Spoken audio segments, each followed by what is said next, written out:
Imagine que tu reçois un appel d'un trader à 3 heures du matin. Sa voix est calme, trop calme. Il te dit juste une phrase « Ce n'est pas une victoire, c'est un piège ». Et il raccroche. C'est exactement ce sentiment que j'ai eu quand j'ai commencé à éplucher les chiffres derrière l'annonce de Trump la semaine dernière. Parce que sur le papier, tout va bien, le conflit se calme, les marchés bondissent, les gens respirent. Mais quand tu creuses, quand tu regardes vraiment sous la surface, tu réalises quelque chose de glaçant.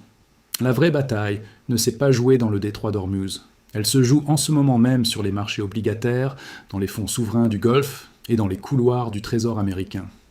Et toi, tu es au milieu de tout ça sans t'en rendre compte. Je vais te raconter cette histoire comme personne ne te l'a encore racontée. Pas comme un bulletin d'information, comme une enquête, avec les vrais chiffres, les vraies conséquences, et les vraies questions que personne ne veut poser à voix haute. Accroche-toi, ça commence maintenant. Tout le monde a vu les images. Les missiles, les pétroliers en feu, le détroit d'Ormuz sous tension maximale, le monde retenait son souffle. Et puis, comme par magie, Trump sort devant les caméras et annonce que c'est terminé. Objectif atteint. On rentre à la maison. Dans les 2 heures carrière qui suivent, le S&P 500 explose à la hausse. 3% en une journée. Des milliers de milliards de dollars de capitalisation boursière qui réapparaissent comme si rien ne s'était passé. Les manchettes parlent de soulagement, de fin de crise, de retour à la normale. Mais voilà la question que tu dois te poser dès maintenant. Quand des milliers de milliards de dollars bougent dans quelques heures sur une simple déclaration, est-ce que c'est vraiment le signe que tout va bien ? Ou est-ce le signe que quelque chose de bien plus grand est en train de se jouer dans l'ombre ? Parce que moi, quand je vois des marchés réagir avec cette violence, cette précision, cette quasi-instantanéité, je n'y vois pas du soulagement. J'y vois de la manipulation, ou au minimum une déconnexion totale entre ce que croient les marchés et ce qui se passe réellement sur le terrain. Laisse-moi te montrer pourquoi. Commençons par l'Iran. Parce que si tu veux comprendre ce jeu, tu dois comprendre qui a vraiment gagné cette guerre. Et je suis sérieux quand je te dis que ce n'est pas Washington. Trump a dit que l'Iran n'aura plus jamais d'armes nucléaires, que leur programme a été détruit pour les 15 à 20 prochaines années. Ça ressemble à une victoire. Mais regarde ce que l'Iran a fait pendant ce temps-là. Pendant que les bombes tombaient, pendant que le monde regardait les explosions, l'Iran a fait quelque chose de brillant, de froid, de calculé.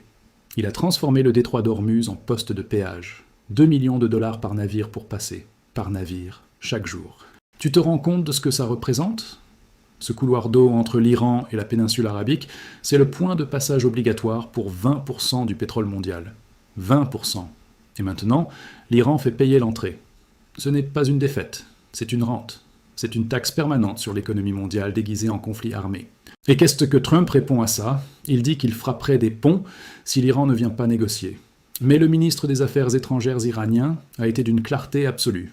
Pas de cessez-le-feu, pas de négociations formelles avec Washington. Zéro confiance dans les accords avec les Américains. Et la seule condition acceptable, une fin totale de la guerre avec des garanties écrites et contraignantes. Donc on a d'un côté un président américain qui veut sortir d'un conflit qui lui coûte 50 millions de dollars par jour. Et de l'autre, un régime iranien qui n'a aucune raison de se précipiter. Qui peut attendre ? Qui, chaque jour qui passe, encaisse son péage sur le détroit et envoie un message au reste du monde. Ce message, d'ailleurs, tout le monde l'a entendu. Les alliés du Golfe, les partenaires asiatiques, les pays africains qui achètent du pétrole via Hormuz, tous ont compris la même chose. Les États-Unis peuvent déployer des dizaines de milliers de soldats, des porte-avions, des systèmes de défense antimissiles dernier cri, et quand même se retrouver dans une impasse, face à une stratégie de drones et de missiles low-cost. C'est ça le vrai changement de paradigme. Et ses conséquences vont résonner pendant des décennies. Mais j'entends déjà certains me dire « Ok, c'est la géopolitique, ça ne me concerne pas directement. » Et là, je dois t'arrêter.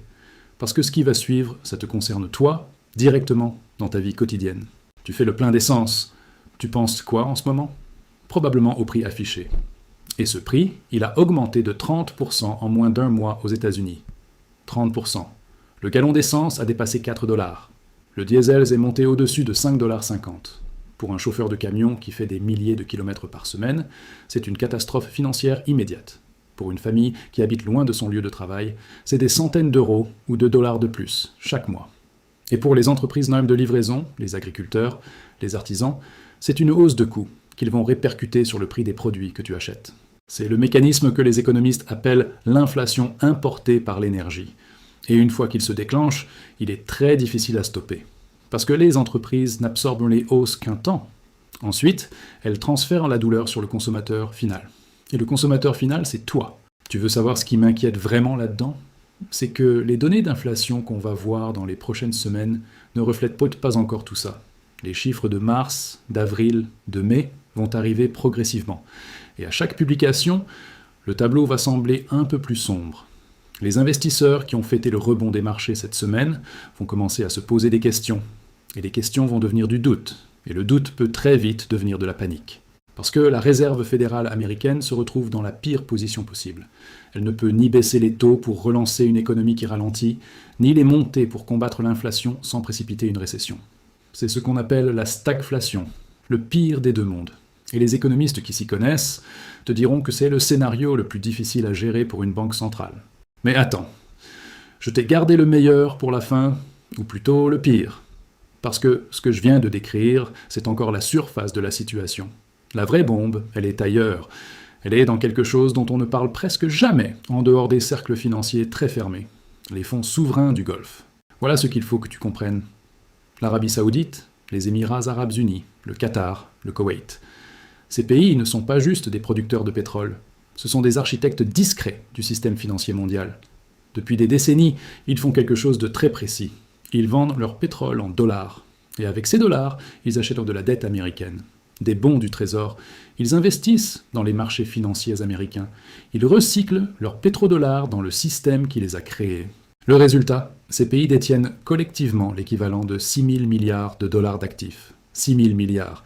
Si tu ajoutes les banques centrales régionales et les fonds de pension associés, tu montes à 8 000 milliards de dollars. La quasi-totalité de ces actifs est libellée en dollars américains. L'Arabie Saoudite détient à elle seule 150 milliards de dollars de bons du Trésor américain. Les Émirats en ont 95 milliards. Le Koweït, 66 milliards.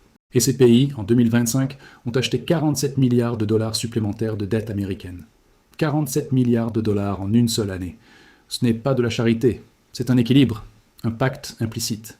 Les États-Unis fournissent la sécurité militaire, les pays du Golfe fournissent la liquidité financière, c'est le pétrodollar, et c'est ce système qui permet aux États-Unis d'emprunter à des taux relativement bas, malgré une dette astronomique.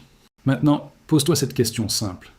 Que se passe-t-il si les pays du Golfe n'ont plus les moyens d'acheter cette dette, ou pire, s'ils doivent la vendre pour financer leur propre survie? Parce que c'est exactement ce qui est en train de se jouer. Les Nations Unies ont estimé que le coût économique de ce conflit pour les pays du Golfe va atteindre 200 milliards de dollars. 200 milliards.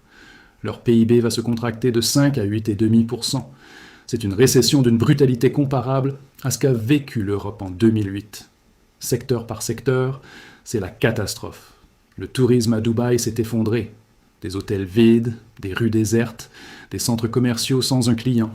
La ville vitrine du capitalisme du Golfe ressemble à un décor de film post-apocalyptique.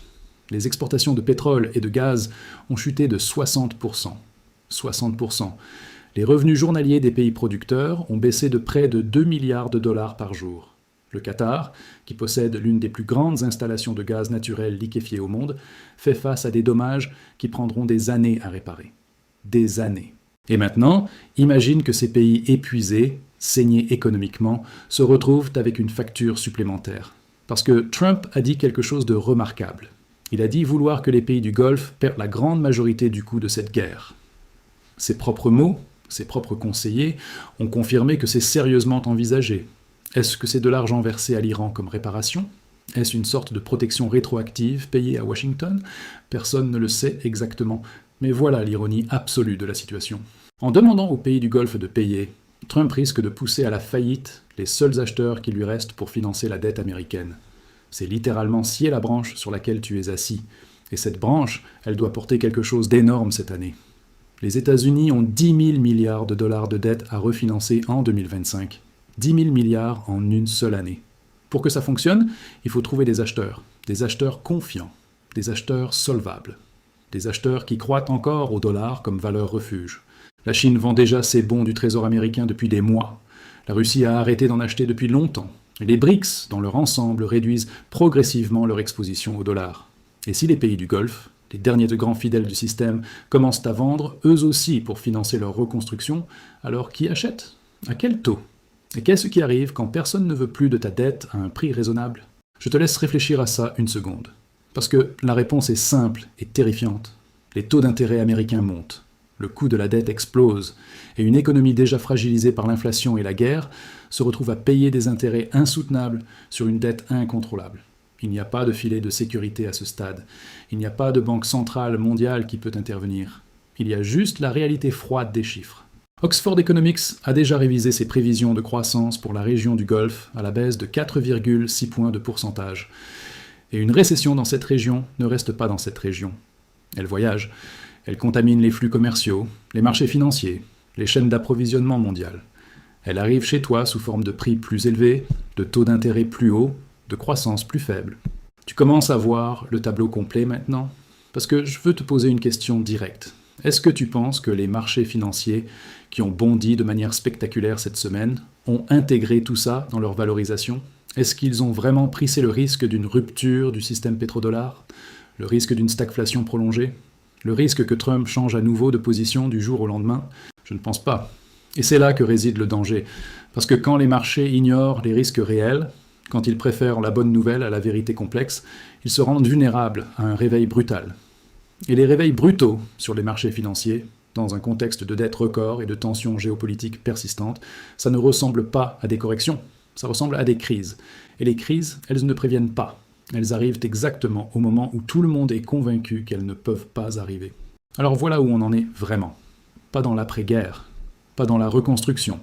On est dans cet espace flottant et dangereux entre la fin officielle d'un conflit et les conséquences réelles qui n'ont pas encore émergé. Les données économiques viendront dans quelques semaines. Les chiffres d'inflation d'avril et de mai vont parler. Les données de croissance du deuxième trimestre vont parler. Les décisions de la Fed vont parler. Et d'ici là, il y a deux chemins qui se dessinent très clairement. Le premier, c'est que Trump tient sa parole. Il retire ses forces. Un accord imparfait est trouvé avec l'Iran. Le péage sur le détroit est progressivement levé contre des garanties. Les pays du Golfe entament une reconstruction longue et douloureuse. Le pétrole reste cher pendant plusieurs mois, mais se stabilise. L'inflation reste présente, mais ne s'emballe pas. Et l'économie mondiale traverse cette crise blessée, transformée, mais globalement intacte. Dans ce scénario, les marchés avaient finalement raison d'anticiper la sortie de crise. Le deuxième chemin, c'est que ce retrait annoncé était stratégique. Un repositionnement avant une frappe encore plus massive. Une façon de récupérer du soutien politique intérieur avant d'escalader à nouveau. Dans ce scénario, les marchés ont été piégés.